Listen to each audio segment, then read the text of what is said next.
We welcome you to Cameron Indoor Stadium in Durham tonight. ACC Network basketball, the third and final game of our triple header.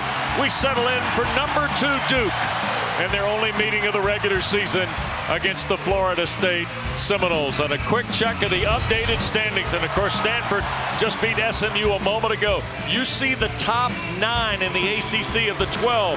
And reason being, those top 9 are going to get either a single bye or a double bye in the ACC tournament in Charlotte, which starts, well, really in about 10 days. Great to be with Terrence Oglesby, West Durham. Welcome to the Crow's Nest tonight for the Blue Devils and Seminoles. Couple of lineup changes tonight.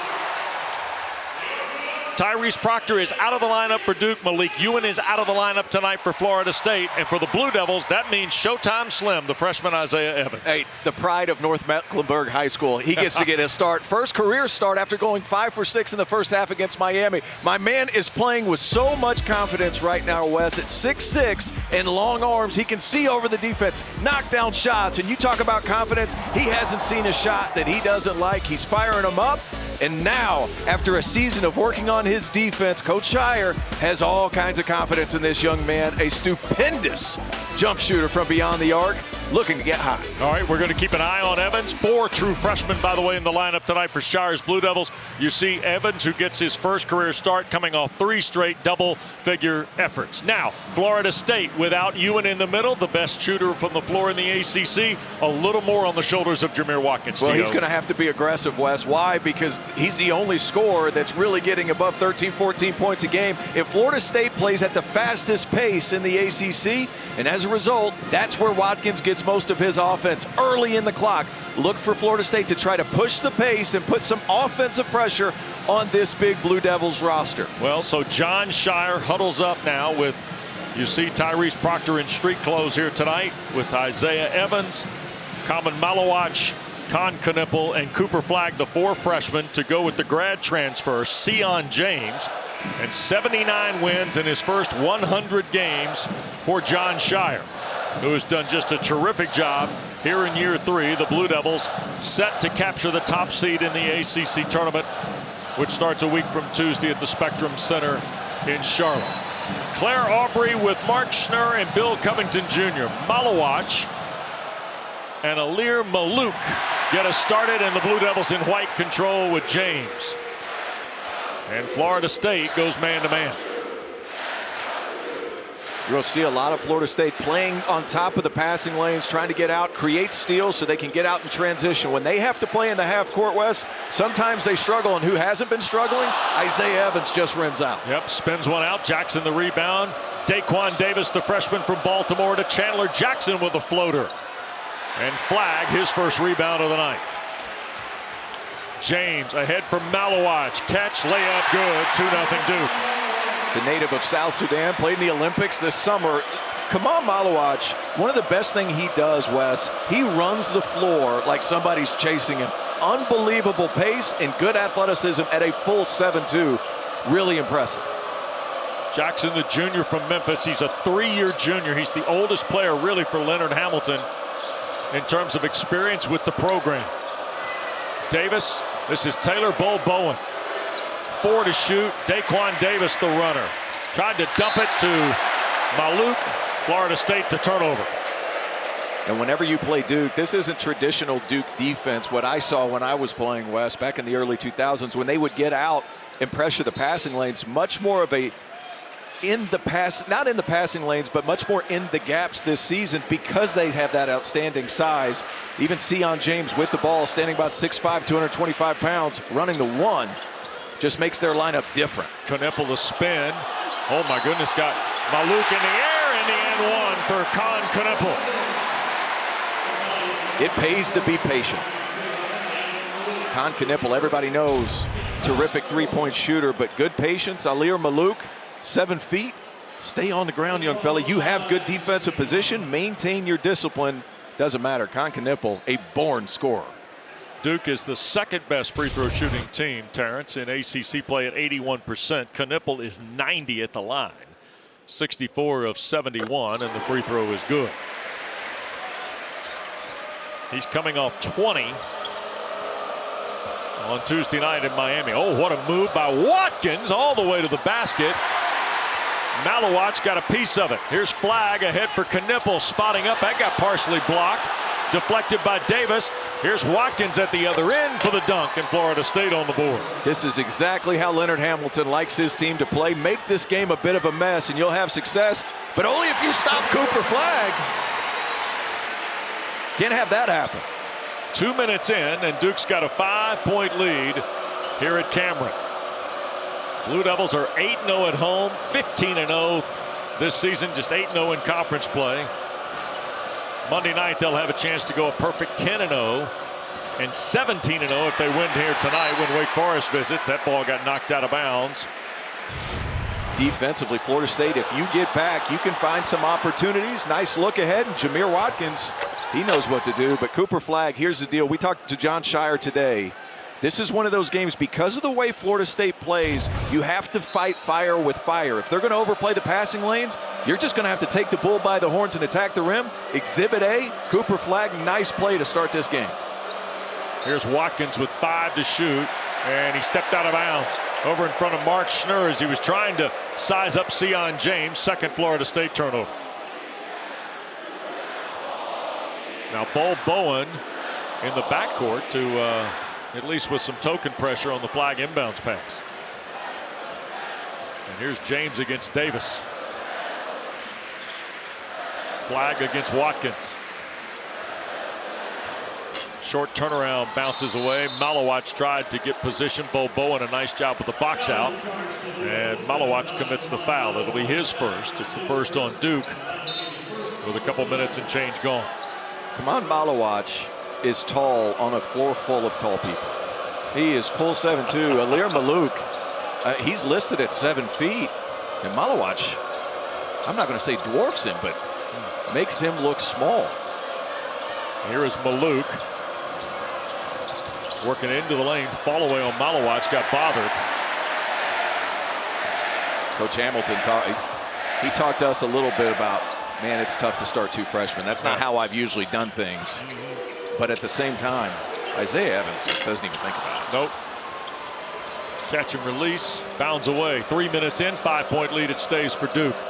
Noles are 1 for their first 5, make it 2 of their first 6, and Watkins has got 2 dunks.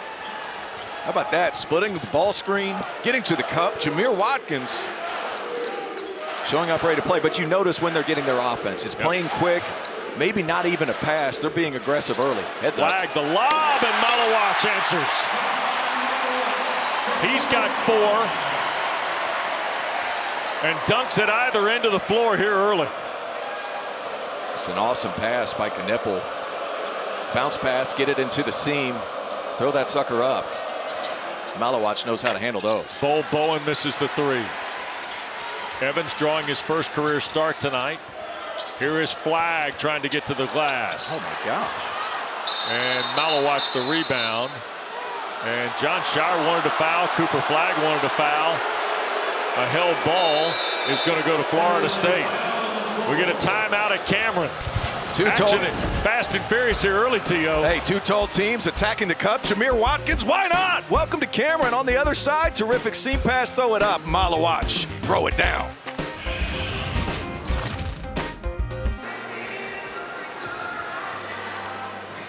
(9-4) Duke, a 5-point lead. We're 4 minutes in. Cooper Flagg a moment ago around the basket. Not from the meek. Man, in the face. Yeah. John Shire was a little visibly upset. Bill Covington saying, hey, I thought he got hit in the head.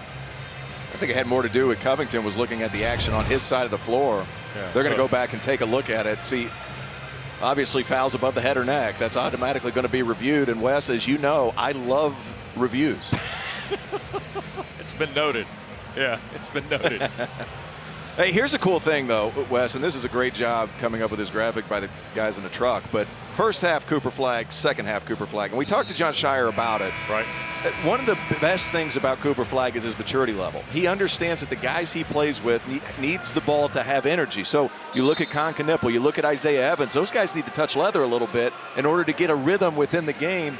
Cooper, not necessarily the case. However, here in this game today, because of the way Florida State plays, you're going to see him be a little bit more aggressive in the first half because the defense likes to extend out. And then whenever they overcommit, he's going to be able to find some of these lobs and some of these plays around the rim. I use the word unselfish. Yeah. You use the word feel. Yeah, unbelievable feel, because you look at the guys on the floor like Isaiah Evans. Is he going to create a ton at this level right now in his career? Probably not. He needs to move, and the ball needs to work for him. Con Knipple, he can make some things happen, sure, but Cooper Flagg, he can do anything at any time, but he understands these other four guys, excuse me, those guys need to touch the ball to gain confidence throughout the course of the game. All right, an offensive foul on Malir Malouk, by the way, for the pick. So he'll pick up his second with 15:42 to play, and that means that Christian Nitu has checked into the lineup now for Florida State. You see Malouk go to the bench for the Seminoles, and Nitu, the 6'11 freshman from Whitby in southern Ontario, is into the lineup now, and so is Patrick Gungba, by the way, for Duke, along with Caleb Foster. And Knipple for three, and he got it out of the corner. Half dozen now for Knipple, and the Duke lead quickly to 8 here. I love that play design. John Shire setting the down screen, understanding Florida State's going to try to jump it. Excellent read by Knipple, getting out away, and terrific pass and shot. So Gungba, Flagg, Knipple with James and Caleb Foster, who knocked the ball out of bounds. It'll stay with Florida State here. And we mentioned that Nitu has come in the lineup, a young man who's only playing about 5 minutes a game against conference opponents. Davis in the corner against Foster, who's been playing well as of late off the Blue Devil bench. Sophomore from Harrisburg, North Carolina. Look at the activity off the ball. Cooper Flagg in the corner, stunning. Same with Sion James. Now you got to find the guy. Jackson, the pull-up jumper. Tapped around. Bowen couldn't get it to fall. Here's Flagg. Ahead for James. Sion trying to get it to Cooper. Does. Strong against Nitu. Second field goal for the freshman. Wes, you've had a bunch of games with Cooper Flagg. This is my first time doing a Duke game this season. Have you seen him in a rush? Because on film, he doesn't rush, ever. He has never lost his composure, feels out of place. It's really remarkable to see for a player so young. Here's Jackson in the corner, lead 10 for the Blue Devils.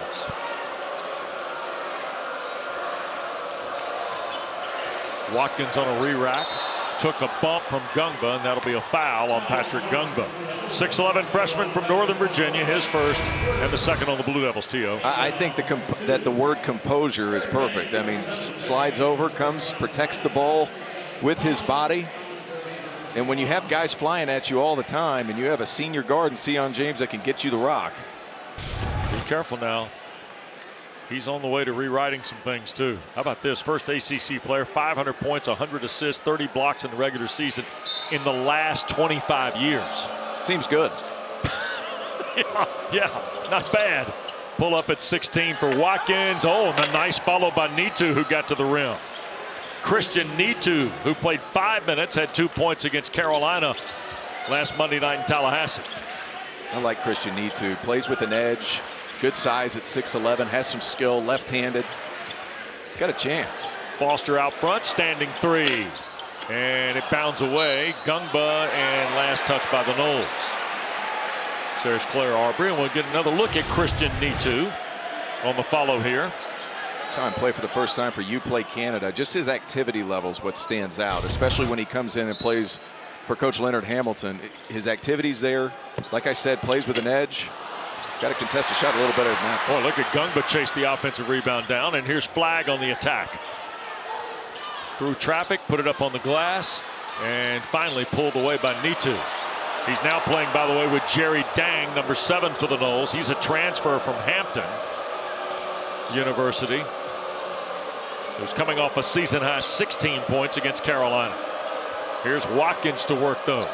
Skips it to Dang. Long three out of the corner, rattles in for Jerry Dang. Hey, I'm a big fan of Jerry Dang. Good size, shoots a really nice ball. Transferred from Hampton. He's got that in his game. How about Foster on the drive? Couldn't finish it. Dang pulls away the rebound. 5-point lead for Duke.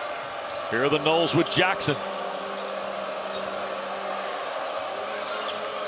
Now for Nitu. They've also plugged Justin Thomas into the lineup. He wears 25.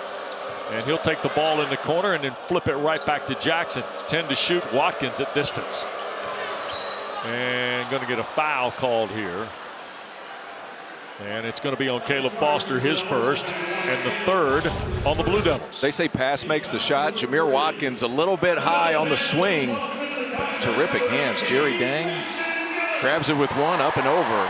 He's got a nice looking stroke. He doesn't start for the Seminoles team, but he very well could. We were noting today during their walkthrough that Jerry Dang and Christian Nitu both have, for big guys, have excellent shots. Absolutely. Alir Malouk as well. Yep. I mean, you talk about three guys with a lot of potential. Problem is, as Leonard Hamilton alluded to it when he talked to us today, like just young players. So you're still teaching habits in February to where if you had an older team like he's accustomed to, you're on to different things at this point in the year. Shot clock at 4. Here's Watkins. Long three, front rim miss, and James clears. Ahead for Knipple. Foster. Foul line area, Gungba. Gillis is checked in for the Blue Devils. Wears 18. Knipple with 15 to shoot. Finds his way into traffic. And tapped around by Gillis. Finally, Thomas had it, lost it. Nitu cleans it up. This is a small thing, but number 14 for Duke, Sion James, watch his activity off the ball. He's always in the gaps. He's always communicating, and as soon as I say it, he misses a rotation. How about that, Lester? A.J. Swinton missed a layup. Gungba the rebound. Duke's missed their last 5 now from the floor. And still holding to the 5-point lead. Oh, Foster, a little shot fake. Caleb challenges, had it blocked. And away comes Watkins. 2 on 3. Watkins against James. And a foul on Sion James. That'll get us to a timeout. First on James, 4th on Duke. Trailing 10 a moment to go. Knowles to 5 on the deficit. Free throws when we come back.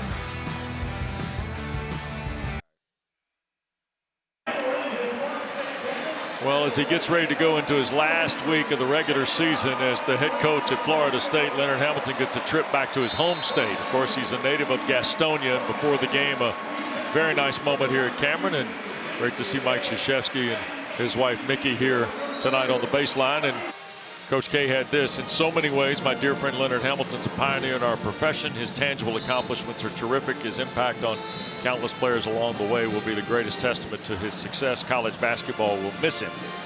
We had a nice visit today. Yes.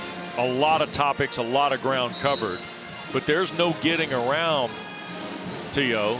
This is another guy who did yeoman's work, 23 years of it in Tallahassee, and leaves Florida State in a far better place than when he found it. No question. No question. And even going back to my days when I played, like, he had a certain type of player. I mean, those guys played hard. They were up in the passing lanes. He liked them. He liked these jumbo wings. Yeah. And the thing is, too, Wes, I would run into him. I usually run into him at the airport going to the Final Four every year. I'm like, Coach, this is 2 or 3 years ago now. We're on our way down to San Antonio. And he was like, I was like, are you going on vacation at all? Because I don't take vacations. I was like, Coach, come on. You've done a really nice job at Florida State. You can take a vacation. He's like, sure. No, it's always the next thing. And then today, walking into shoot around, you and I talked to Coach Hamilton. Coach, you going to take a vacation now? No, I got stuff to do. Yep. So no vacations for Leonard Hamilton, even after his coaching. 7-0 run. Watkins hits the free throws. What was once a 10-point lead, now down to 3 for the Blue Devils. He did talk about some of the outside interests beyond basketball that he does have and things like that he will tend to a little more closely than he's had in his time as a coach. And there's a foul, and that's going to end up being on Boston Holt, I believe, and flag hit the deck. Now, we couldn't quite see from our perch in the crow's nest what happened here, but Cooper's still down. Looks like he got poked in the eye, at least from our vantage point. We're going to take a look here on the baseline. As you see, Bo Bowen. And so Cooper Flagg is still down. And the foul is on Jerry Dang. It'll be his first. It's third on Florida State. Leonard less than thrilled. Cooper Flagg, though, now on his feet. A little scratch there below the nose. Oh, it's from earlier. Excuse me. So Jose Fonseca, and now his 20th year as the Blue Devil basketball trainer, out to tend to the freshman. This is earlier in the game. Wes takes one Ooh. Wow. across the face, and then here, poked in the eye. Nothing intentional here, but somebody get Cooper a helmet. So I say this seeing him walk off the floor, and it looks like he's going to be okay. So yeah. At the Cooper's expense, looks like he's fine. So Flag and Jose Fonseca will talk through this, and Jay Lucas off John Shire's staff down to check in, and there's his folks who have his twin brother Ace, who by the way has captured a state title at Greensboro Day School for the legendary Freddie Johnson this year. He's won 3 state championships. Won one in Maine. Right. I think last year at Montverde, and then At the Greensboro Day School with Fred Johnson. Hey, that's Freddie, Freddie Johnson's the winningest high school coach in the state of North Carolina, by the way. He's done a phenomenal job. A lot of good players out of that school. Yeah, one of his star pupils led Virginia Tech to a win today. Jaden Young had 26. He played at Greensboro Day for Freddie. So Flag to the bench. The foul on Dang. Gillis, Evans, Malawach, James. And a 3 out of the corner by Evans is no good. Common cleans it up. Couldn't get the roll. Got it again. Puts it to the deck. Oh, Gillis tees up a 3. It bounds away. Look at Malawach fight for it. They go to the deck. Here's Kneppel sitting on the basketball. Saves it to Gillis. And Evans thought about it. And Duke's got to calm it down a little bit here maybe. 11 to shoot, and Gillis into traffic with the right hand. He'll draw the foul. That's Boston Holtz first. How about the ball changing sides of the floor twice after an offensive rebound? Gets over to Mason Gillis. Nice drive. Gets a little bit of leverage. I think the biggest thing that sticks out about this Duke team this season, Wes, is their unselfishness as a unit. And when your best player is your most unselfish player, there's a trickle-down effect to the rest of them. And I'm a big fan of this young man right here. Mason Gillis, terrific role player for Matt Painter at Purdue last year. Shot 40% from 3. And I talked to him before the game, and Matt Painter's much different in how he coaches his team than what John Shire is. And Paint likes to set up his offense. He calls every single action, every single spot on the floor, where Shire told us he likes this, what's the right word? Mixed results, whatever you can do, the spontaneity, because he's got the talent, and that's been an adjustment for Mason. But you look at him now, like he's going to potentially play with 2 straight National Player of the Year. Absolutely. And 2 that do it in 2 different ways. Bowen a 3. He can do that. Yep. 25th 3 of the year for the 6'10 sophomore from Vermont, Taylor Bowen. And it's a 2-point game with 10.5 to go in the opening frame. Duke, by the way, has missed their last 9 shots from the floor. Gillis tries to snap the streak and does. 5 in a row for Mason Gillis. That's a terrific play by Kneppel, coming off a ball screen and reading that bottom guy. Finds the open shooter in the corner. Justin Thomas, 6th-year transfer from Baton Rouge, Louisiana, to Bowen, attacking on the dribble. Skip out, Dang a 3 right wing. And Malawach had a hand on it. James finally controls it for Kneppel. Kahn all the way to the basket, and a foul. Kneppel now with 8 and a chance to make it 9 if he can hit the free throw. 2 big-time plays by Kneppel, coming off the ball screen, reading that bottom guy. Late switch out, Mason Gillis. Easy shot, and then in transition, the Kneppel show. Amongst the trees, you got to get that ball high off the glass. Not an easy shot, Wes. Nope. And here is Kneppel at the line. He is the #1 3-point shooter in ACC play at 42%. He's already knocked down one of those tonight. And here he goes with another free throw. So he's got 9 in the first half, and the Duke lead has quickly gone back to 8 on the efforts of Gillis and Kneppel. A.J. Swinton, Justin Thomas on the floor with Bowen. Boston Holt and Jerry Dang. And the lob for Dang. And a foul. Claire Aubrey is going to ticket Sion James here for his second and the fifth on the Blue Devils in this first half. And a moment ago, Cooper Flagg headed to the Blue Devil locker room for some extra attention. That's good. Not good. Hopefully Cooper's okay. Yep. So baseline for Dang. You see James scoreless, now 2 fouls with 9:29 to go. First Blue Devil with 2. Alir Malouk has 2 for Florida State. He's been on the bench since about the game's first 5 minutes. Here's Holt. Wraps it for Thomas. Pull up 3. And Evans had it, couldn't control it. It'll stay with Florida State. Here comes Darren Harris into the lineup for the Blue Devils. Quick reminder to you that a week from Tuesday, the 72nd annual ACC Men's Basketball Tournament presented by T. Rowe Price starts at the Spectrum Center in Charlotte. We've got all 3 first-round games for you here on ACC Network and the ESPN app. Pre-game coverage, tips from the floor of the Spectrum Center with nothing but net at 1:30 Eastern Time. 4th turnover on Florida State. And with that, Daquan Davis is back, and so is Jameer Watkins for the Seminoles here. Duke has yet to have a turnover tonight. Florida State's got 4. I think Florida State's length is bothering Duke a little bit. They're not having to overhelp.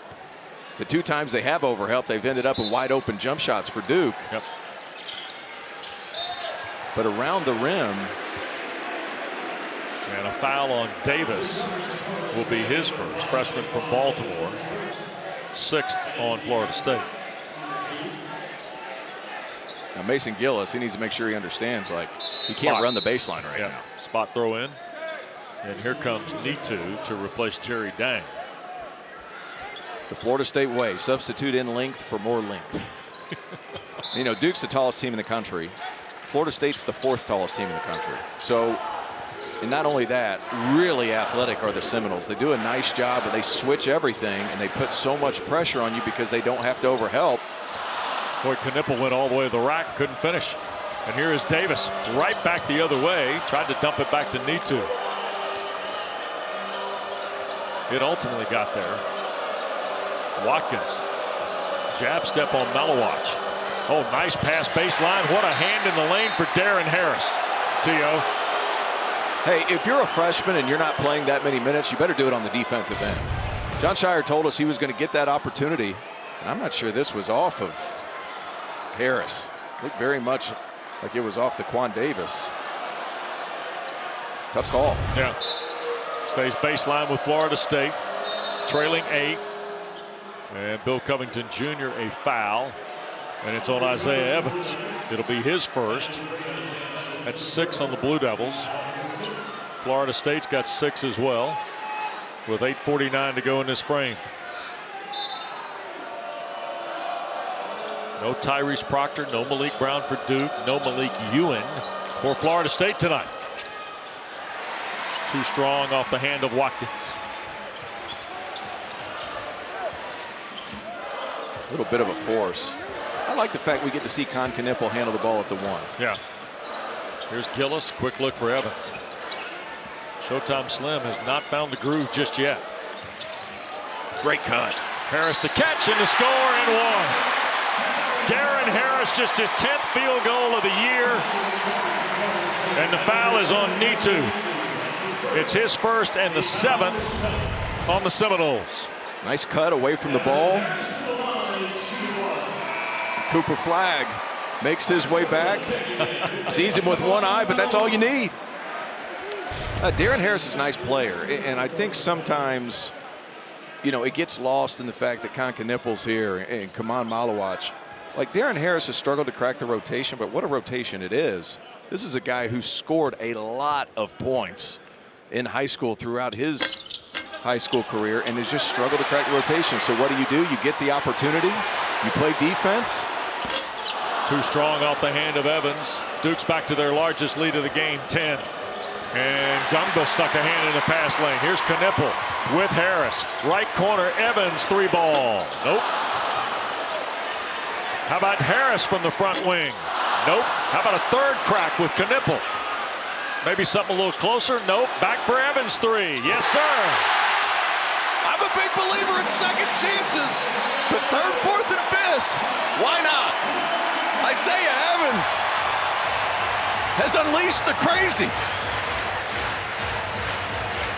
They hold their breath when number 3 puts it in the air. Finally, he rewards them at Cameron.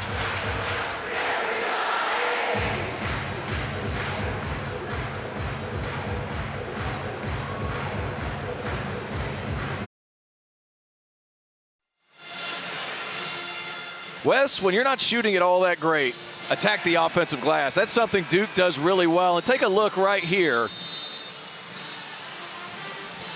Isaiah Evans down on the right block. Finds the offensive rebound, gets to the corner, hands ready, shot ready, forget about it. 1 of 6, that was his first one, finally able to get a rhythm. All right, a couple of notes behind it. Duke's on a 13-3 run. They've assisted on 8 of 10 made field goals in this first half. So to your point, they're only shooting 35.5%, 3 of 13 from 3. But it's a details game again for Jon Scheyer tonight. It absolutely is. But you notice too, as long as they get into the paint, when Florida State does commit or overcommit, they've been able to find some of these shots. It's just a matter when they stay on their man. That's when you have to finish, and we've started to see a little bit more of that with Knippel, especially in transition. They've got 9 points off 5 Florida State turnovers as well. Here's Davis. That got blocked by Gungba, and here's Gillis. Knippel. Back for Gillis, a 3 in the run. Yes! 8 for Mason Gillis. And here comes the run. You get out in transition, Mason Gillis, that's where he finds his best looks. Knocked down. Chandler Jackson tries to sneak baseline, pushes it up and in. Junior from Memphis averages less than 6 against the conference on the board for the first time. 14-point lead. Blue Devils have been on a 11-0 run prior to the Jackson basket. This is not a game, Wes, where you set up a lot of offense. This is a game where you just figure it out against pressure and you just try to get downhill. Evans trying to see if he can angle Watkins. Oh, nice pass. Gungba the catch and layup. Really nice pass and even better patience by Isaiah Evans, who looks like he's been a little sped up. I think him getting his first career start, the butterflies got to him a little bit, but that 3 seemed to have calmed him down. Of course, he started for Tyrese Proctor tonight. Proctor had started 37 consecutive games. Watkins, an air ball. Close the door. Wow. A little too deep. I think, Florida State has found some offensive rhythm when the ball's popped and then they've attacked. And I like his aggressiveness, but Isaiah Evans gets to the middle of the floor and Gungba. There's Evans, a layup. When it rains, it pours. When it rains, it pours with Duke. They get ahead of steam. And keep in mind, this is with Cooper Flagg on the bench. Yep. Need to. Working against Gungba. Watkins. Quickly for Davis. 10 to shoot. Fall away over Darren Harris is good for Daquan Davis, his first basket. Sometimes good offense beats good defense, and that was Exhibit A. Daquan Davis, the freshman, really thrives on his competitiveness. Sometimes it gets the best of him, but somebody better get Mason Gillis. Gillis, a long rebound, and Bo Bowen had it knocked away. And it will belong to the Seminoles. Back to Davis here. Terrific skip pass, and the one more giving Davis an angle. If you're Jon Scheyer, you live with that defense. You cut him off, you contest. Darren Harris, I'm okay with that. Davis played at Overtime Elite in Atlanta a year ago. Prior to that, a year at St. Francis in Baltimore, a year at St. John's in D.C. Here's Evans after the Florida State turnover, and going to be a foul.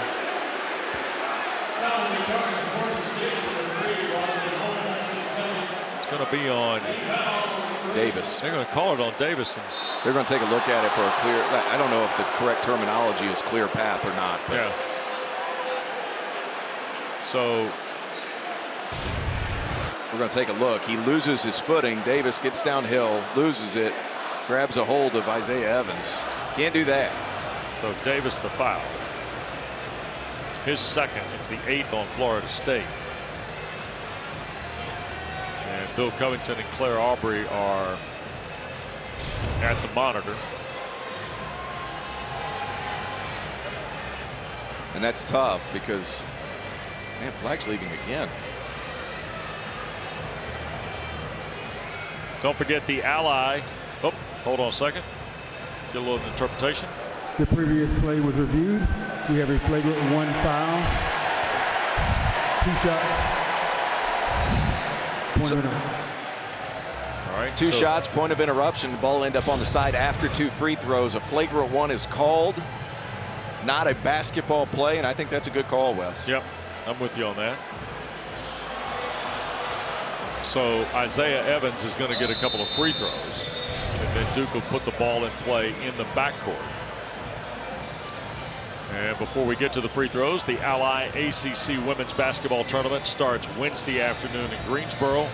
All first and second round games and 2 of the quarterfinal matchups will be for you right here on ACC Network and the ESPN app. First round coverage starts at 12:30 Eastern on Wednesday. The Nothing But Net crew will be live at the Coliseum in Greensboro with the Ally Women's Tournament. I'd watch just for Kelly Gramlich. Well, Tigers, tend to stay in the same pack. Free throw by Evans is good. It does bring up a question, by the way, as Evans knocks down shooters. It's mentioning you and John Shire see each other today, and it's like a shooting conversation breaks out right away. So Kelly Gramlich, Terrence Oglesby. Ridiculous question. And I love Kelly.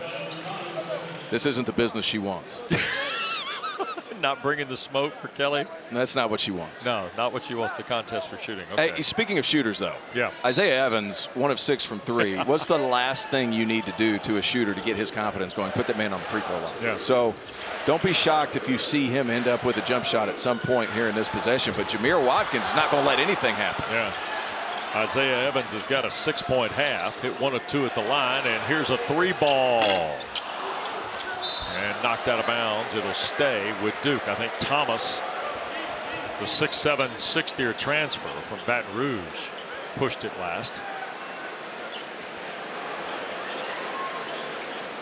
I think the lineup size on the floor is the most jarring. Shortest player on the floor is Chandler Jackson right now at 6'5". I mean, this is a grown man game in terms of size, athleticism. And Marchner, I think, juggled the ball before Knipple could officially put it in play. Here is Evans now as we work towards 5 minutes to play, and the Blue Devil lead is 17. Gungba had it poked away. Evans scoops it up right back to the basket, and that got knocked around. They play on with Watkins. I'm a big fan of Isaiah Evans. That's a spot where you can see where his physical maturity is really going to come into play. Jerry Dang, a smooth stroke for another 3. 6 for Dang, and a 30-second timeout for John Shire as the Blue Devil lead is cut to 13. Dang's knocked down 2 triples here in this first half for the Seminoles. The last one cleanly stroked from the right wing. Back to Cameron in a moment.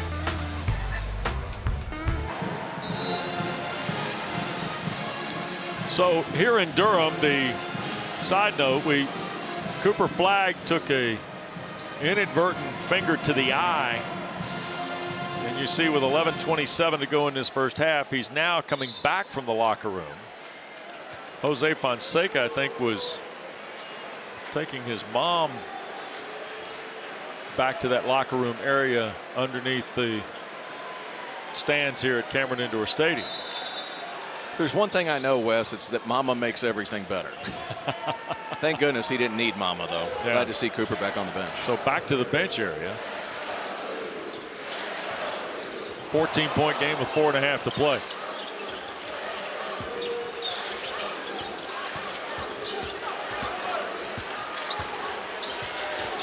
Knipple. What, Jamir Watkins is a menace defensively. Yep. He has bothered everything. Gillis Duke has done. 5 to shoot, and a foul will be called in traffic. I mean, when Jameer Watkins is on the point of attack defensively, he is keeping Duke on one side of the floor by himself. And whenever he's doing that, they're having a hard time getting the ball past half court and struggling to start that sequence of actions. And what I mean by that is when Duke breaks down the defense or they call an offensive set, that ball changes sides of the floor 2 and 3 times sometimes in order to find open looks or driving lanes. Gillis to shoot 2, first away.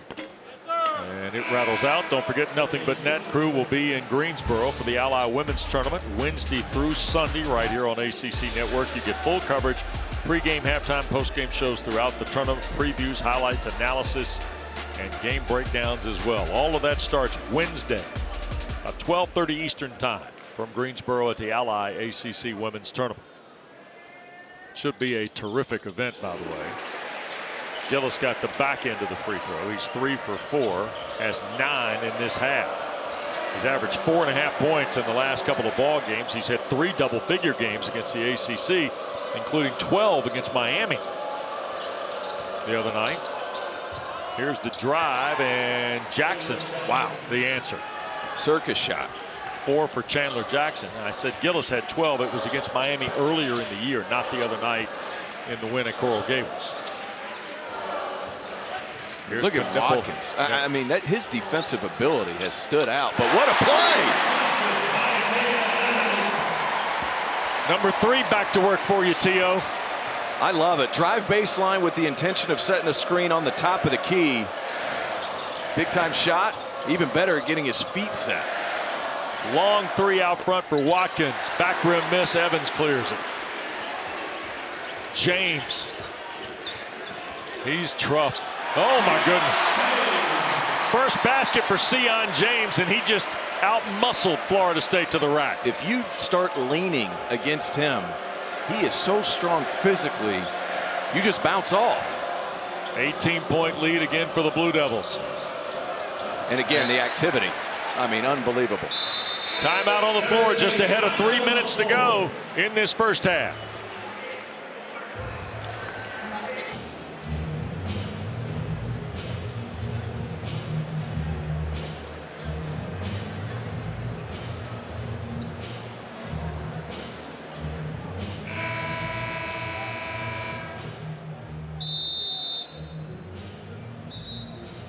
We are being told we will be given some sort of update on Cooper Flagg. As you can see, he's at the Duke bench, Taylor, with the towel around the neck, and at least on the surface looks okay. We'll find out more at the intermission here.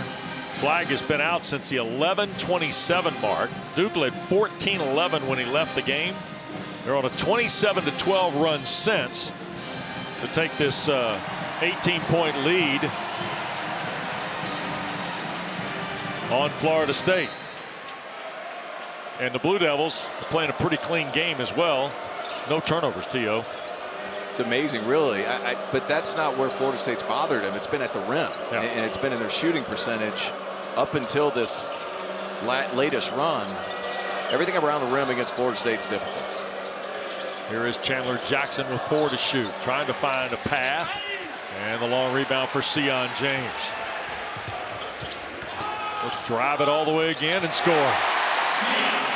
Look, I know he's 6'6" and 220, but when he takes it down the floor on a bounce, he looks like a box safety. He sure does.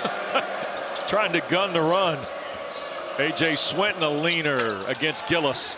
The rebound, and had it rejected by Malawach. Another look at Sion James on a runaway track. Tough shot, leads to transition buckets, and Sion James directing traffic, sees an angle. That's a strong man. And if you're Taylor Bowen for Florida State, you need to get your hind parts back on defense. Why? Because it happens so quickly when you play against the Blue Devils. Watkins against Knipple, who did a good job just taking his arm straight up. James ahead for Evans. Baseline, and couldn't get it to go. Gillis tried to collect it, got ripped away, and we got a scrum just below the foul line. It has been physical. Yep. And Chandler Jackson Looks like he's taking one across the bridge of the nose here. Leonard Hamilton getting after the officiating crew pretty much the whole first half. Hey, the fire's still there. Oh, no question. It hasn't gone anywhere. Right. Isaiah Evans trying to get downhill. Again, kind of the physicality portion for him. I think you're going to see a lot of improvement over his career, just getting stronger, putting on a little bit of weight. And look, he's an, oh man, right to the face, Chandler Jackson. That's just two teams playing hard in February, or March, excuse me.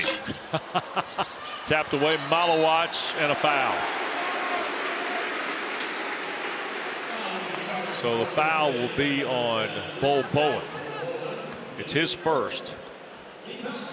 That is 10 now on Florida State with 1:57 to go. So a couple of free throws here from Malawach. So you have Kaman Malawach, who is from Rumbek in the South Sudan. You have Taylor Bol Bowen, born in an Egyptian refugee camp, but parents were from the Sudan. Alir Malouk adds to the international flavor of this lineup tonight. He has not played because of some foul trouble early in the first half. But in particular, T.O., and you follow the game internationally as well, this part of the world is starting to produce lots of talented basketball players. Well, and they also had Carlick Jones, former Louisville point guard, running the show for that team in the Olympics. That's right, yeah. So you look at, you know, the impact, and keep in mind too, not a player you just mentioned that has seen minutes in this game is below 6'10". So tall people in that part of the world, obviously, but that is a big-time developing area of the world in terms of hoop. And what a shot by Jerry Dang, who is also, his mom is from the gosh. South Sudan. And Jerry Dang's got 8. He's been as impressive as anybody wearing the garnet and gold in this opening frame. Sure has. James, another drive into traffic. Couldn't get the roll. Watkins the rebound with 75 seconds to go. Catch and shoot 3 from the perimeter is good for A.J. Swinton, the freshman from Cabin John, Maryland. Just his 8th 3 of the year. Didn't look like that's going to be his 8th 3 of the year. Shoots a pretty ball. Consensus top 60 player. I think Leonard Hamilton got a good one in Swinton. Look at the defensive pressure. Left side for Evans. Tees up a 3. Spins out on it. Isaiah Evans. Knipple saves it. Malawach fouled on the deck by Boston Holt. No continuation. 2 shots for Kaman Malawach on the second foul against Boston Holt, a senior transfer from Portland, Oregon.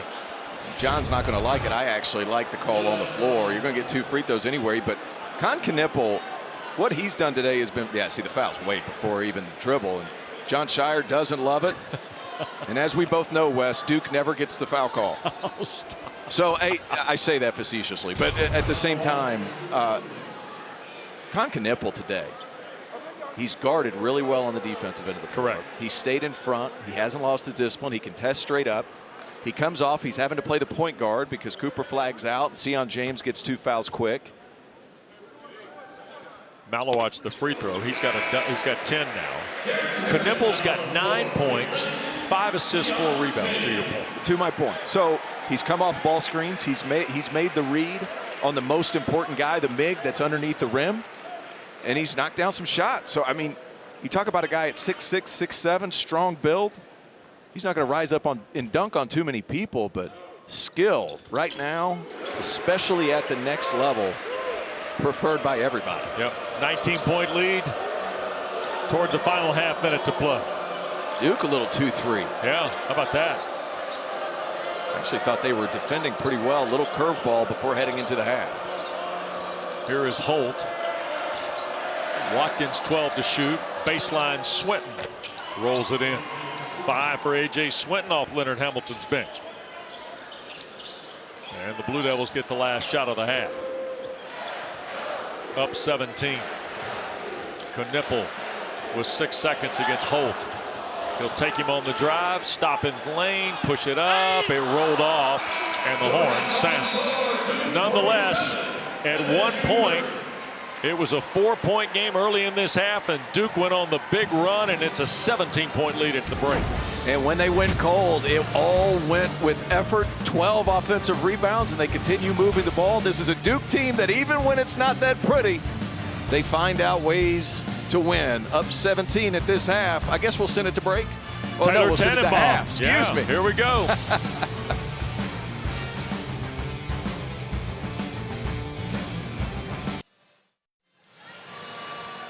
Welcome back to Cameron Indoor Stadium. Cooper Flagg looking at Jon Scheyer and says, yep, I'm okay. Word from the Duke folks is he is available after suffering an injury around the eye early in the first half. Great to be with Terrence Oglesby. West Durham, welcome back. Blue Devils lead by 17 here at the break, and we're going to give some flowers out. Let's give him to Con Knueppel. He was terrific in the first 20 minutes. Really, really good. And they needed him to be. Yep. And he was doing a little bit of everything.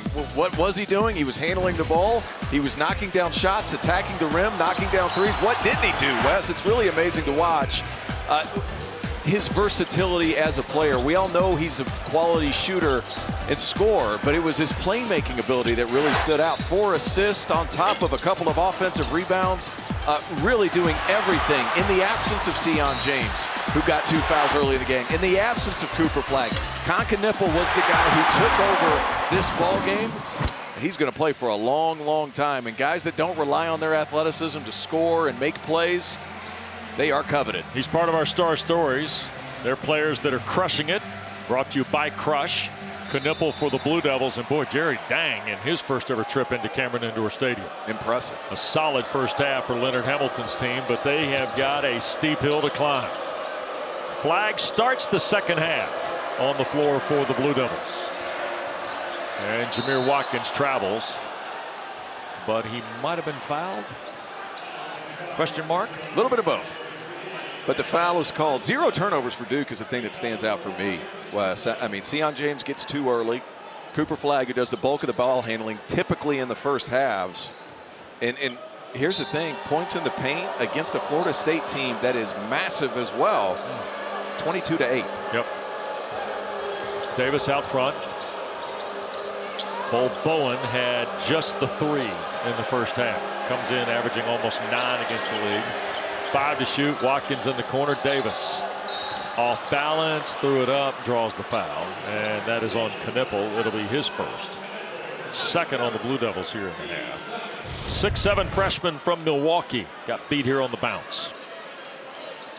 Should have played up, and he wouldn't have gotten the foul call, but that off arm there. Good job to Quan Davis feeling the defense. Yep. He's able to get to the line. Davis is an 83% free throw shooter. He is 10th best in the Atlantic Coast Conference. Florida State, who at one point was upper 70s as a team a couple of years ago, has kind of been fighting the free throw line. They are 73-4 in conference play. That is 13th. They are 71-5 regular season. That is 16th in the league. Hard to win close games when you can't shoot free throws. They've been in their share of them this season. Yep. Davis hits the first and the second. He's got 4 now, does the freshman from Baltimore. You know, it's been kind of a strange game, Wes, in that it's lacked rhythm. And Duke has just found ways to score. Offensive foul on James Ertio. It is, and he ran the defender right into Kamon Malawach. That's just, I'm a little stronger than you. Pushes, and then Malawach has his feet spread out a little too far. First turnover, by the way, on the Blue Devils in the ball game. Flagg defending Davis. Here's Chandler Jackson against James. Into traffic. Malawach shut it off. Kick out for Bo Bowen's 3. That's good. Love that 6'10" play. sophomore can really stroke it. He sure can. And even better play, Chandler Jackson getting into the lane. He's had a nice game so far. Stats aren't that loud, but he's been one of the few guys for the Seminoles that has been able to put pressure on the rim. 5 in a row for Florida State. There's Flagg skipping it for James. In traffic, put it up off the glass, got knocked around, kick out for Evans. Shot fake, and now the 3. Hello. The lid is off for Isaiah Evans, and that's dangerous. You see your first one go down in the second half. Confidence builder. 3 threes for Evans. He's got a dozen, and a bump and a foul on Flagg will be his first. and the 4th against Duke very quickly here in about the first 95 seconds. Nice job, Sion James, not forcing the issue. Jon Scheyer not pleased with the foul situation so far. Yep. But not forcing the issue and finding your shooters on the perimeter. And as a right-handed shooter, Wes, I was always really comfortable getting to my left hand for one dribble and then pulling. Perfect example right there. Watkins and the follow. Maluk couldn't control it. Here is James. Evans, 3 away. Nope, too strong. And last touched by Jameer Watkins. He didn't even look at the rim. And if he would have seen Malawach wide open. Isaiah Evans is 3 for 11. Don't from stop behind shooting. the line, 4 for 14. Now here again, the shooter's creed. Keep shooting, right? That's it. And here's the thing, if nothing else, Wes, like even if he's not hitting him, the threat of him hitting it is spacing the defense out. So he's not doing his job if he's not looking for those shots. James to put it in play. And flag the catch against Jackson. Sion James into traffic against Bowen and one. That is Sion James saying, I'm stronger than you. Yep. Simply put.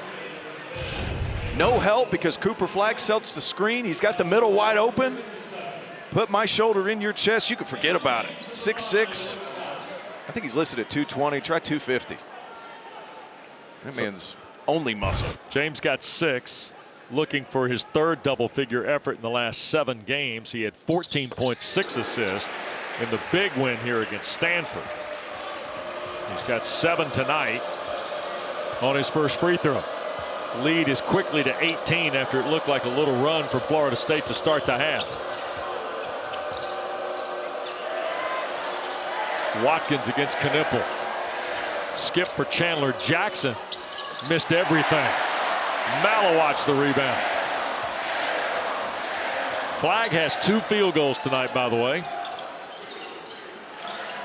Of course, went to the bench after the injury.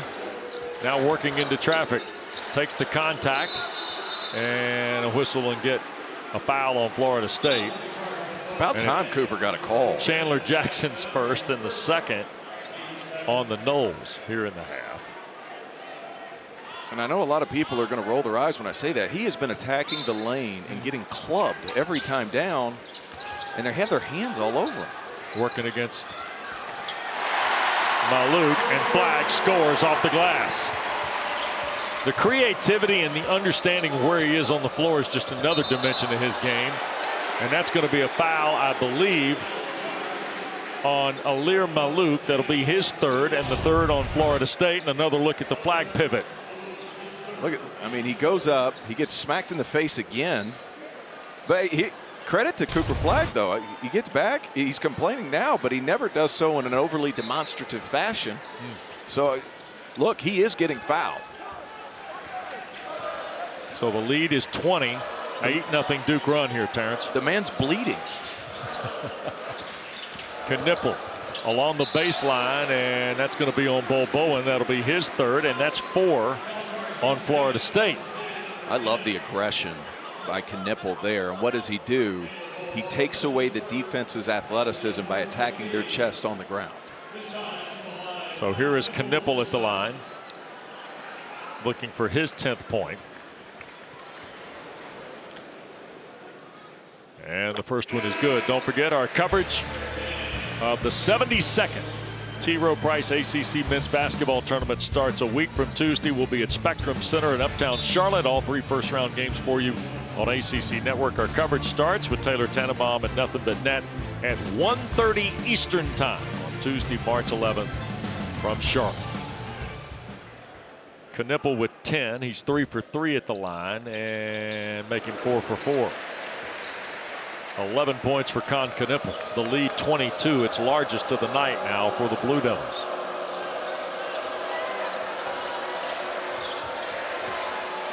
Second time it's been to this margin.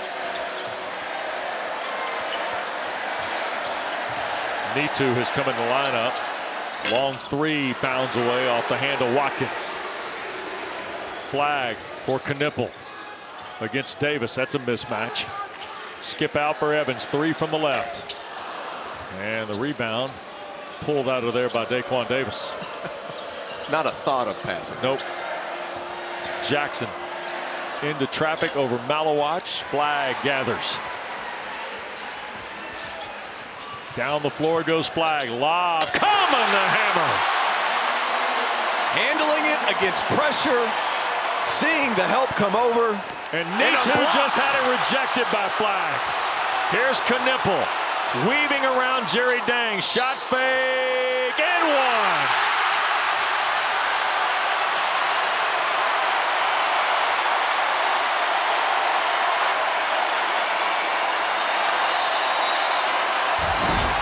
How about you get out in transition? Throw it up. Malowacz knows how to put some rim pressure on, and then Mr. Patient, Con Knipple, able to get the and one, and Duke off and running. Cooper loves it. I do too.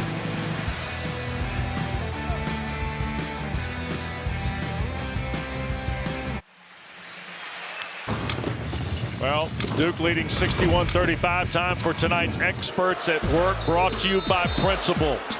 Cooper Flag, the lob to Common Malowacz. And at the other end, Flag connecting with Malowacz again. Not to mention the block that then started the transition chance by the freshman from Newport, Maine. It's been a game of runs. Yep. And Knipple will be at the line to try and make it a 15-0 burst for the Blue Devils. Duke looking for what would be their 6th straight win tonight, Terrence. Yep. Be 22 of the last 23. The loss at Clemson, the only marker in the right column for John Shire's 3rd team here in his alma mater. And a win tonight based on some of the other elements. Duke, Clemson, and Louisville would all lock up first-round byes. By the way, Duke had it the other night after the win in Miami. Clemson and Louisville basically put it on ice today. Louisville, by the way, beat Pitt. Clemson a win at Virginia. Ian Shefflin on his birthday, 21 points and 13 rebounds. Hope the cake's good. Man, he's been really good all season. Yep. The top 3 in the ACC can do some real damage in the NCAA tournament. Watkins, the spin and jumper. He's got 8 in the ball game. 62-37. That stops the run by the Blue Devils at 15 in a row. Yeah, it feels like that's the way we're going to go to Charlotte, doesn't it, with those 3? And an offensive foul on Sion James as he tried to drive to the basket. That's 4 now on James. So now John Shire without Tyrese Proctor in the lineup tonight. James handling the ball anyway. And immediately Darren Harris, the freshman from Herndon, Virginia, is back into the lineup for the Blue Devils on the Blue Devils' 2nd turnover. Harris, by the way, played 5 minutes and had a couple of points in the first half. The clarity of Duke is easy to see, by the way, in relationship to that discussion about the NCAA tournament. Blue Devils arguably going to be one of the 4 top seeds. That could change, of course, somewhere along the way in the rhetoric, but I don't see how it does. I don't either, but you never know. Out of the corner, the Nitu triple bounds into Harris's hands. Feels like Duke is definitely a #1 seed, though, in my opinion, just with their body of work and the wins they've posted. Especially the run they've been on as of late. I mean, what they did to Illinois and New York City. Oh my gosh. I mean, well, and they're staring at a first-round opportunity right down the road here in Raleigh. Sure. Potentially 2 TO. Here goes Flag into traffic. That'll draw a whistle and a foul. Cooper will go to the line. You know, it's funny, Wes, like you watch Cooper Flag, and obviously he does so many things that intrigue you as a player, but you watch how he gets by defenders, and I was trying to figure out why it is, because it looks so easy. He never really looks like he hits the turbo button, but he changes levels as well as anybody I've seen in the last 10 years. And what I mean by that is he can go from standing straight up to attacking to penetrate and have his shoulders in the opponent's midsection so fast, and his legs are so flexible and his steps are big that by time the defense realizes what happened, he's completely controlling everything the defender's doing. So on that last possession, he gets to the cup from the left 45, and he's able to do so because he just understands leverage so well. Well, and he is the focal point of an offensive explosion that has happened here for the Blue Devils. Knocks the second free throw out. Look at the last 4 games here. And again, Jon Scheyer said in January and later in the month, hey, look, we're pretty steady defensively. We got to continue to evolve and get better on offense. And how about Watkins' lob just kind of rolled in for it. And there's a foul on Boston Holt for a hold. Mark Schnurr called that from across the far sideline. That'll be the 3rd on Holt and the 7th on Florida State. So game was incredibly physical in the first half, and it was a hold. Caleb Foster trying to get open. You get a handful of jersey. I mean, that's about as obvious a call as you can make. Yep, so Caleb Foster will get 1 and 1. But Wes, we saw in the first half how physical this game was. Referees obviously go to the locker room, say, hey, we need to tighten up just a little bit. First point of the night for Foster. Caleb, the sophomore from Harrisburg, playing about 12 minutes a game tonight in the first half. Came off the bench, played just better than 4. And he's got a couple of free throws here in his sequence in the second half. 66-39. Here's Holt against Gungba, and a foul on Patrick Gungba. His second. That's 6 now on Duke. And so Boston Holt draws the foul of the big freshman from that very talented Paul VI program. Man, that's been a feeder program for Duke over the past few years, right? Darren Harris, Patrick Gungba from there. Trevor Keels. Yep. Here is Holt into traffic for Jerry Dang. He lost it on the dribble, and they're going to go to the deck and look at Gillis, and Dang get wrapped up. And alternating possession going to belong. They're going to call a foul. That's a good call. Gillis. That's a good call. We're going to be able to take another look at it. Gillis comes over the top. You're going to see the ball gets loose.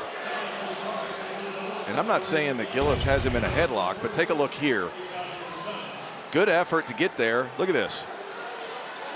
That's Greco-Roman right there. And then John obviously a little frustrated here, but yeah, leans back on the table. And they have called it tighter. And to be honest, second half, yeah, yes. And they've needed to. I thought the first half, as fun as it was, lacked a little bit of flow because it was overly physical. Heck of an officiating crew here today, too. Jerry Dang trying to reach double figures for the 3rd time, and it spins out in the last 8 games. 6 minutes into the second half, both teams are in the 1-and-1, and Duke by 26. And here goes flag. Come yes, on. sir. Yes, sir. Just silly. 68-40. What kind of blessing is it for Jon Scheyer to just call up a wrong way screen and just let Cooper go to work? Watkins had it punched away, and that'll be a foul on flag, his second. It's the 8th on Duke. Here's another look at the whirling dervish of Cooper Flagg. Quick step up screen, up, under. Not a traditional up and under. I know Jay Billis would not be happy with me saying that, but nonetheless, big time finish. You see the spin. That's close, Wes. Watkins at the line.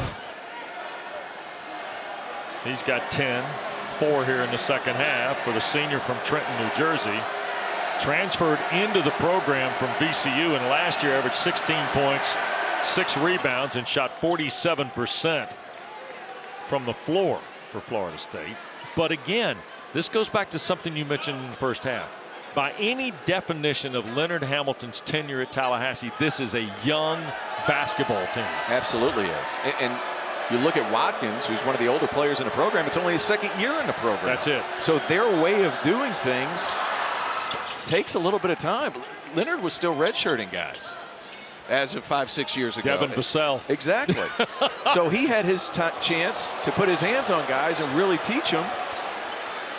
Here's Gillis a 3.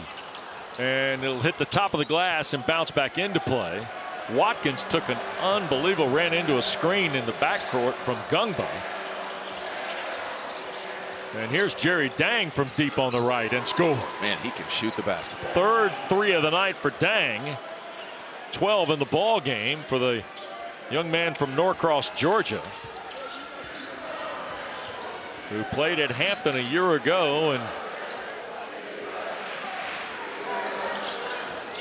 spent some time as a prep player in South Dakota. Flag fouled on the drive. I believe that's Watkins. And Jameer Watkins' first foul of the night. And a little look at Jerry Dang. On the other side, Watkins shaking and baking a little bit. Dang doesn't need much room. And you see the rotation on that basketball. 6'9", can really shoot it, athletic enough. Talked to a couple of the assistants for Florida State. He's finally getting in better shape. And you can see it in his production. Transferred from Hampton. Hampton didn't use him as much as what he probably could have at his size and skill level. But it's certainly there. Gillis out. Knippel returns. Well, in this, look, the storyline with Florida State's been realized. Leonard Hamilton's retiring at the end of the year. And we know what the transactional nature of college basketball is, Terrence. Sure. And Michael Alford is going to hire a new head men's basketball coach in Tallahassee. But the timing on that is going to be fascinating because, as you know, the portal comes open and guys are going to get in. Here's Holt. Back runner with a right hand off the window and in. First points of the night for Portland, Oregon native Boston Holt. I will say this, though. The portal opens after the second weekend of the NCAA tournament. Correct. And Florida State, for all intents and purposes, not going to the tournament. The AD is going to have plenty of time to hire somebody before these guys can enter. So, you know, do you keep some of these guys? Sure. You probably add one more piece, probably a pure point that can make something happen. But there's a lot of natural talent on this team. And another guy who's naturally talented, Darren Harris, who hasn't gotten a whole lot of love this season. He can score it. Back to 25 again, 72-47. Oh, my gosh. And that ball got thrown away into the end zone. Seats. Almost a heck of a player made in the second row. Back to Durham in a moment. I had developed a chemistry, almost a sixth sense. He'll call for it. And he did stop from that. What a play. Can you believe he got that high? I just wanted to push Grant to the limits of his talent. That pass was horrible. The lob that Grant caught, even though it was early in the game, from that point on, I felt like we were pretty much in control. When he dunked the ball like that, that's the moment I felt like we were destined to win that game. As soon as we're done tonight, we're number one. The story of Mike Krzyzewski's first two national championship teams debuts right here on ACC Network. It is a terrific piece of work, and you'll enjoy the insight on that story and much, much more. And of course, it goes back to document not only the national championship game against Vegas in '91, but the one the next year in 1992 against Michigan and the Fab Five. Terrence. Sounds like must-watch TV to me, Wes. My goodness, it is terrific. Here is Gungba working against Maluk rather, and a foul is drawn. That'll be the fourth. It's been a tough night for Alir Maluk, who is still 18 years old, reclassified to come to Florida State, and he'll come out of the ball game on his fourth foul with 11:31 to go, or 34 to go rather. He had a season high in minutes the other night against Carolina, and had he not gotten into foul trouble, he was going to play another season high here tonight. Gungba missed the front end of the 1-and-1. The rebound inside. Flag will draw the foul. I feel bad for Alir Maluk because this is probably the only floor he's ever been on in his life where he's not the biggest player on the floor. The crazy part is you look out there and Gungba is 6'11", much wider, and then you look at Kaman Malawat, who's basically half a head taller than him. Yeah. So the collective size of this Duke team. I mean, you see the effects of it happen throughout the course of the game. There's a wear-down effect of playing against bodies the size of this Blue Devils team. And the fact that they're so unselfish, too. We've got four guys in double figures. Mason Gillis has 9. Cooper Flagg got 14, 10 here in the second half after he knocked down both free throws. Duke, by the way, shoots 2 free throws on every common foul the rest of the way. Bo Bowen caught it, almost traveled. Gungba knocked it away. Foster saved it. Boy, fell into the bench area. And then Gungba was over there in front of the Florida State bench. And I believe Mark Schnurr is going to award this to the Noles. But we got to clean the deck first. Foster, oh, he hit it off. It was off Gungba. Gungba, yeah. Barely touched him, but it did nonetheless. See right toward, well, from that angle it's deceiving. But. And does Bill Covington want to have a look here?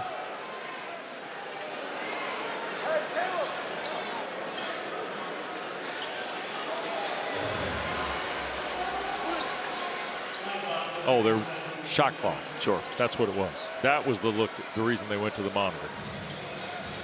So here is Swinton to put it in play, and the cozy confines here at the Venerable Building on the West Campus. You got to give them a little distance on the inbounds. Thomas working against Harris. Dang. Here is Holt trying to beat Knipple, and a hand check foul on Con Knipple will be his second. And that is 9 on the Blue Devils. Don't forget Wednesday afternoon, First Horizon Coliseum in Greensboro, the Ally ACC Women's Tournament starts. Our coverage will begin at 12:30 with Nothing But Net.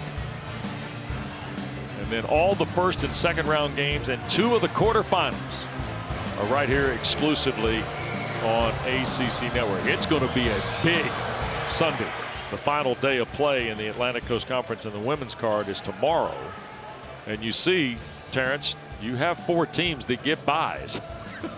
But there's a mess from Carolina, Florida State, Duke, and Louisville. And Carol Lawson's team, who got a win here the other night against Carolina, is in Tallahassee to see Brooke Wyckoff's Seminoles, who won at Notre Dame the other night. Just a terrific win. Not an easy place to play. Nope. And they had Tania Latson and all that in the victory at South Bend. So sets up for a great final day of the regular season tomorrow on ACC Network, and certainly Wednesday from Greensboro. Harris on the recovery, and out of bounds. It will go to Florida State. That's a young man in Darren Harris who's realizing his opportunity, trying to make something happen. But where it'll be easier for him, he gets into the lane off a nice move, kick out. You had guys open. Make the easier play. Bo Bowen working against Foster.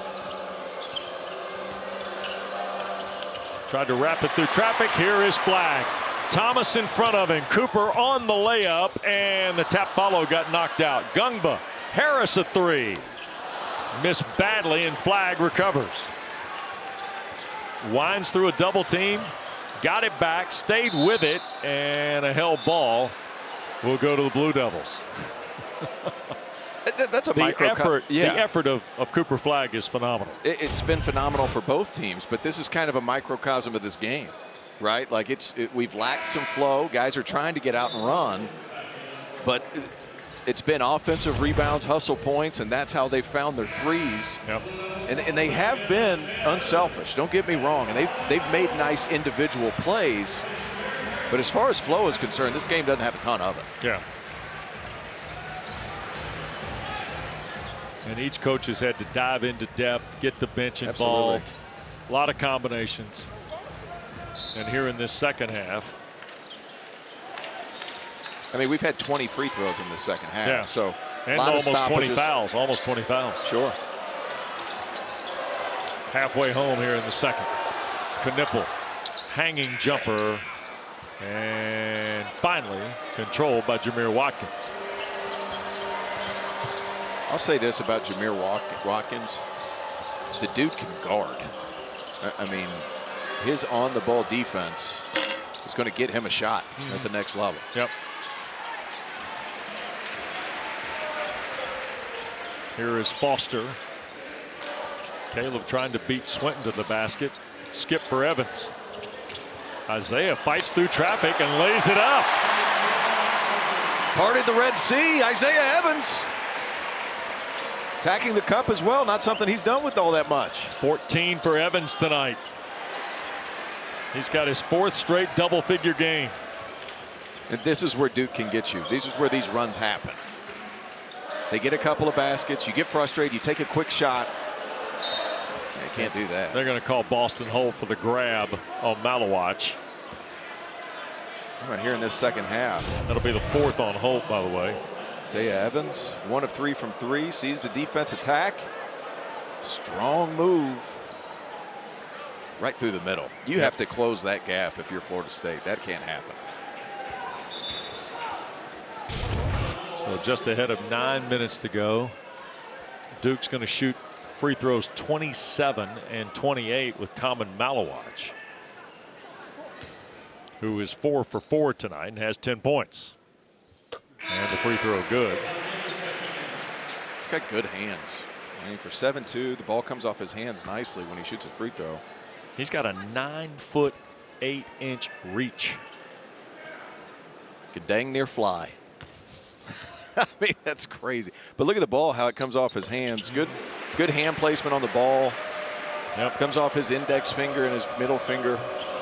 I think he's going to be able to develop into a guy that can pull his game out and shoot the ball from beyond the arc a little bit. Davis the floater. He's got 6, 4 here in the second half. 27-point Duke lead inside 9 to go.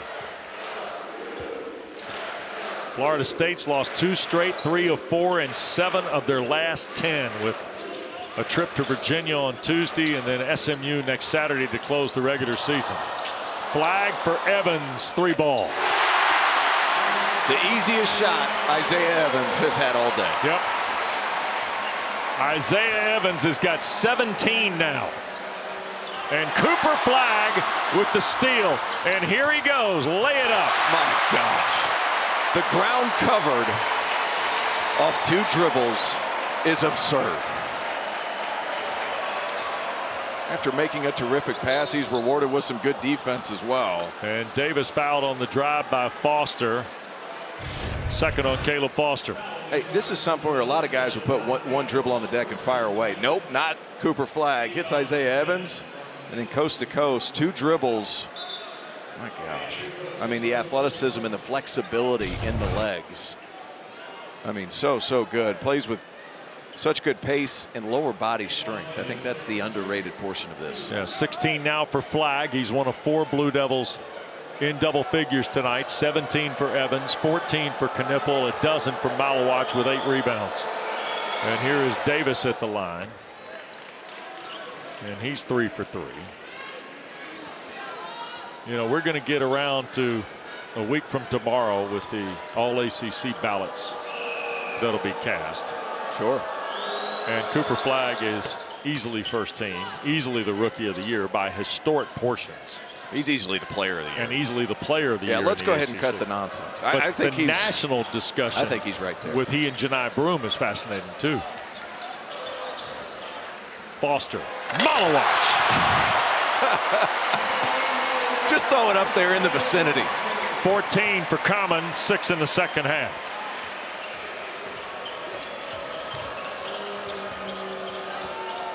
Davis wrap around for Swinton, and a foul will be ticketed here. And that'll get us to the under 8. And when we come back, how about a little historical comparative with Cooper Flagg and the best freshman seasons of all time?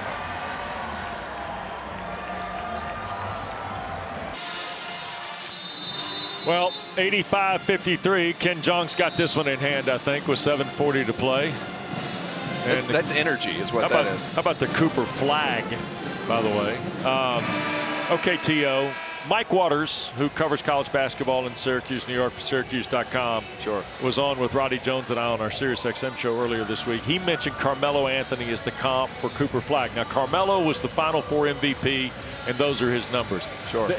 Points, rebounds, and assists don't tell the whole story of Flagg's impact. But we chose 4 guys or 3 other guys to compare with Cooper Flagg here.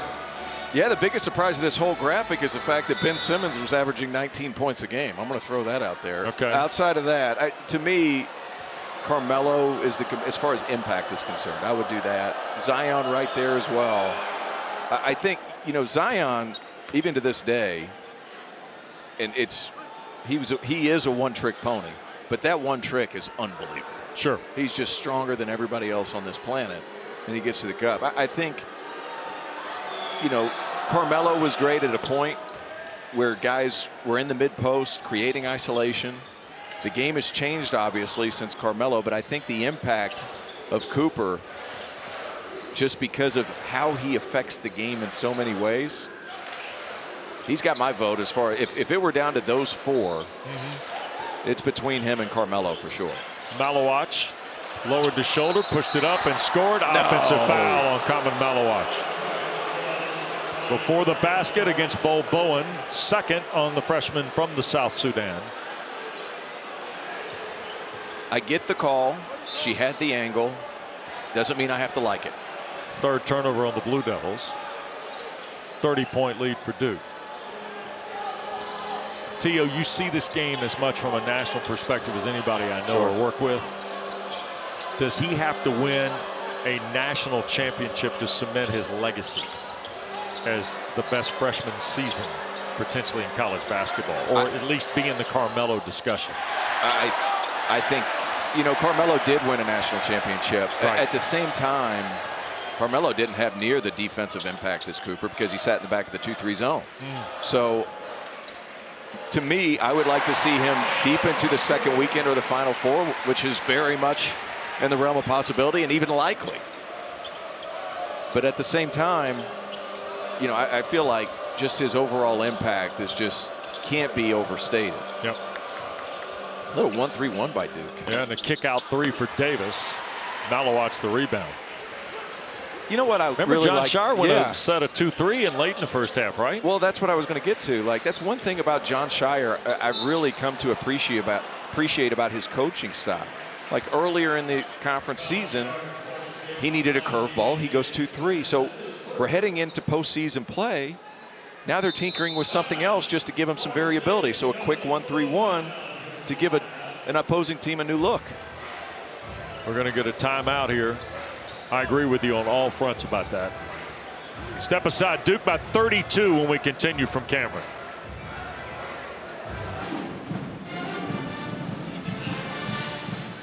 Isaiah Evans will be at the free throw line. The foul was on A.J. Swinton as we went to the break. 2 shots coming for Evans, the freshman from Fayetteville, North Carolina, who, by the way, last year at North Mecklenburg High School averaged 28 points and had a very Terrence Oglesby-like 62 in a playoff game. I went for 57 in high school one time. Was it a playoff game? No, it was not. Evans has got a season high. Good for him. Started off a little rough, just kept at it. Yep. I thought he let the game come to him a little bit better in the second. And he's got 19 tonight. Nice performance. Tyrese Proctor goes down. You need somebody to step up. Enter Isaiah Evans, who's been playing really well. Yep. Here's Watkins ahead of 6 minutes to go. Kicks it for Davis. Watkins over Gungba off the window and in. 8.5 for Watkins, 14 in the ball game. Still a 32-point Duke lead as we go inside of 6 minutes to go. Blue Devils, who have been on a tear, scoring 98.3 in their last 4, are in that range again tonight. Baseline Sheffield, he'll draw the foul from Davis. You know, there was a period in the first half where offensively Duke kind of hit a lull. Outside of that, Wes, it's been death by 1,000 cuts. Yeah. Because it's just the consistency, the ball movement, the open shots, the transition. Like the consistency in their play. Yeah, Cam Sheffield to the line. Grad transfer from Alpharetta, Georgia, came to this program from Rice. And the free throw is good. That's his first free throw attempt of the year in his 10th game.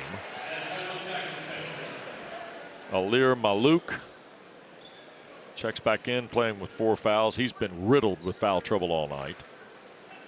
Has the big 7-foot freshman. And Sheffield missed the second. So 90-57. Watkins open three good. There hasn't been a whole lot to pick at for John Shire and his staff. That one right there is going to get picked at, I promise. Too open? Well, way too open, and Gungba takes too long to get up on a ball screen. And you have a guy like Jameer Watkins, who hasn't had the best night offensively. You have to get up and show, knowing that he's averaging 18 points a game. Here's Foster. Thought about pulling the trigger on Maluk. And across the baseline, knocked out of bounds. I think Swinton touched it last for the Noles. 5 to shoot for Duke on a spot throw in.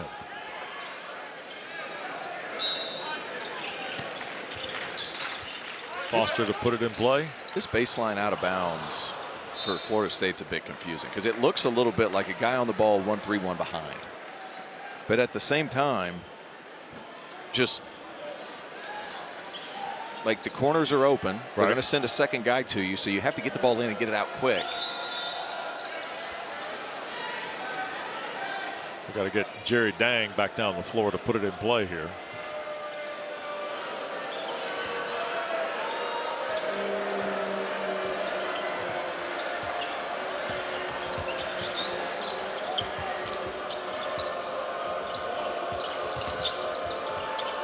Swinton in trouble against Sheffield. 15 to shoot, and here's Watkins on the attack again and off the glass. So Watkins is providing the scoring punch here for Florida State in the second half. Him and Daquan Davis have really been the only players that have been able to create anything off the bounce. 19. Foster took some contact. First shot, second tap, nope. Jackson one dribble and feeds Dang. Spot up three, short. And there's the scramble for the ball in the paint. And a held ball will belong to Florida State. That did not look comfortable. Nope.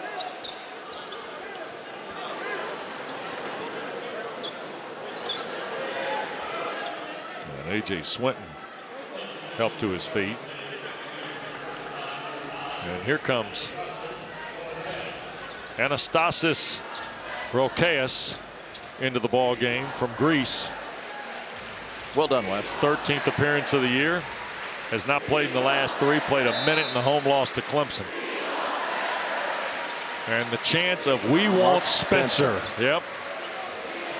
The man who can tear the roof off Cameron Indoor. He tore the roof off of Madison Square Garden. A 5'8" grad student, Spencer Hubbard, as Watkins gets fouled and scores the bucket. And when we come back, free throws for the Noles on the basket by Watkins, and T.O.'s got a story on Leonard Hamilton. Number 2 Duke in control, 90-64 as we rejoin you from the Crow's Nest here in Cameron. And Terrence Oglesby's first trip up here to do a game after playing here. Coming upstairs, a little different world for you. Yeah, different view entirely. Yeah. It's pretty cool, though. Yeah, we get to say a bit of a farewell here tonight to Leonard Hamilton. He'll coach the ACC tournament in Charlotte. Just unbelievable stories in his career, aren't there? Yeah, it's unbelievable. I talked to him at ACC tip-off and interviewed him, and we talked about, what's your craziest recruiting story? And whenever he started his coaching career, he was at Austin Peay. Yeah, for Lake Kelly. Exactly. Yeah. And he was a graduate assistant. Well, the assistant coach that was on staff at the time got sick, so he was immediately elevated. The head coach sent him off to New York City. Leonard had never been to New York. And as he explains it, he goes to a couple of tournaments, and he sees a young man named Fly Williams. Well, Fly agrees to meet with Leonard to talk about coming down to Austin Peay. So Leonard goes to his house in the middle of New York, meets with his mother, who sits and talks with him for the better part of 2 hours. Fly doesn't come home, and it's about 10, 11 o'clock. So Fly's mother goes to use the restroom. He goes, picks up, and he turns the clock back 2 hours. Because keep in mind, this is before cell phones. Right. So he comes up, he turns the clock back 2 hours. He had to do it 3 more times. The sun was coming up. When Fly comes back home, he ends up recruiting Fly Williams, signs him at Austin Peay, And if it's not for Leonard Hamilton, the chant, "The fly is open, let's go pee," never becomes a thing. There you go. So thank you for that. But a relentless recruiter his entire career. He has never taken a vacation, as he alluded to us, we talked about earlier, and has done, I mean, that's a funny story, but you look back at what he's done for the game of basketball throughout his career. Yep. And I have the utmost respect for Leonard Hamilton, who has coached for the better part of his life with that exact scowl on his face. Yep. And I always thought it was funny. How can you get ahead? And that way to get ahead for him was turning Fly Williams' mama's clock back. There you go. It's a terrific story. And that was the start of his career. Of course, played at Gaston College, finished at UT Martin, then got a coaching opportunity at Austin Peay, and then it was on to Kentucky, and then, of course, ran his own programs in Stillwater, Miami, the Wizards for a year, and then the last 23 have been in Tallahassee. And you see Mike Krzyzewski looking on tonight, and the respect between Coach K and Leonard Hamilton is immense. Duke in control. More action when we come back to camera.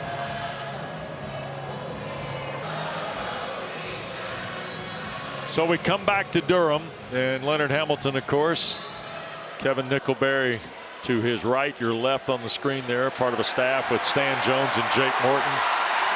And here is Spencer Hubbard bringing it front court, the 5'8" grad student from Los Angeles, California, who is playing tonight in his 24th career game. Kick out, and Hubbard.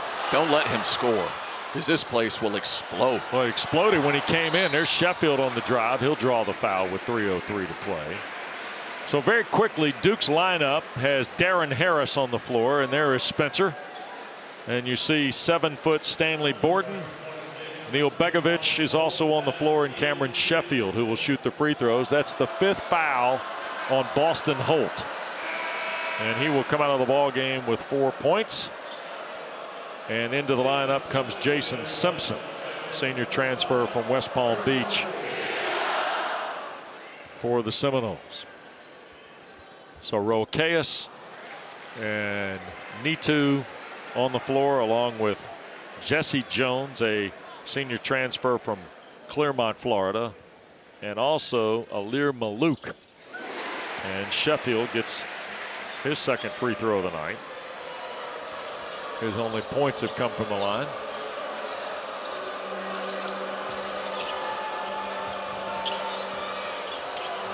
Anastasis. And the rebound for Harris. Now, to your point, Spencer Hubbard scored a week ago at the Garden, and the place went crazy. He's just dribbling, and the place is going crazy. Yep. He got off the bench, and they erupted. Here's Harris. And the 3 for Borden. Or Begovic, rather. And there's Hubbard. Missing the follow. It makes me happy when these guys get in the game. They work so hard on the scout team. And I can assure you, as a guy who was the GA at Clemson for Brad Brownell, scout team is no joke. No joke. Not at this level. At this level, it is labor. It is not easy, because you're going against the first team, the second team, and then usually a third team, and you're having to defend all the actions. And me just attempting defense, Wes, is a burden. That's it, yes.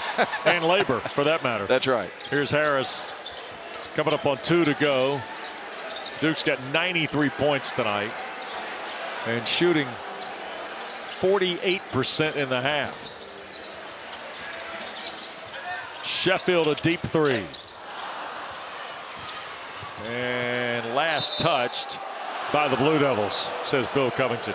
Jesse Jones battling for it with Florida State, but Duke touched it last.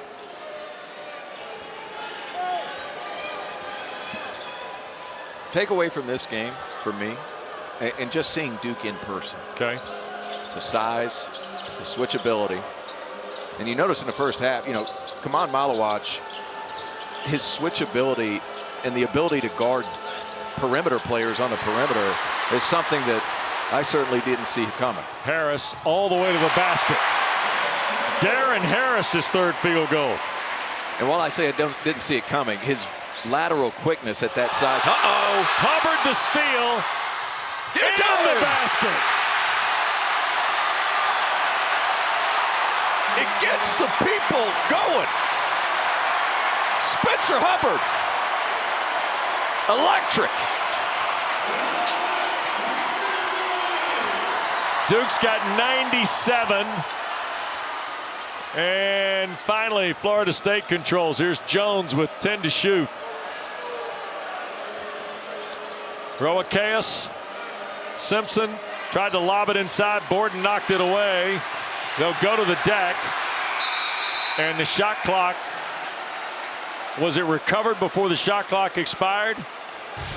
Spencer Hubbard in transition. Defense. Look at this. Leading to offense. A little toughness. A little lefty.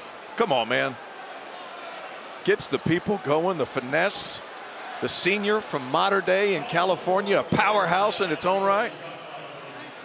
Look at Shire. And John's okay with it. Yeah. My favorite part, Spencer's laying on the floor after he scored the basket, mean mugging to the bench. Forgot to get back on defense. Yeah.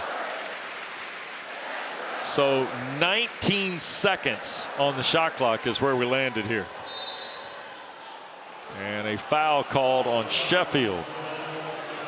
And all that will buy is free throws here for Simpson. Jason Simpson is a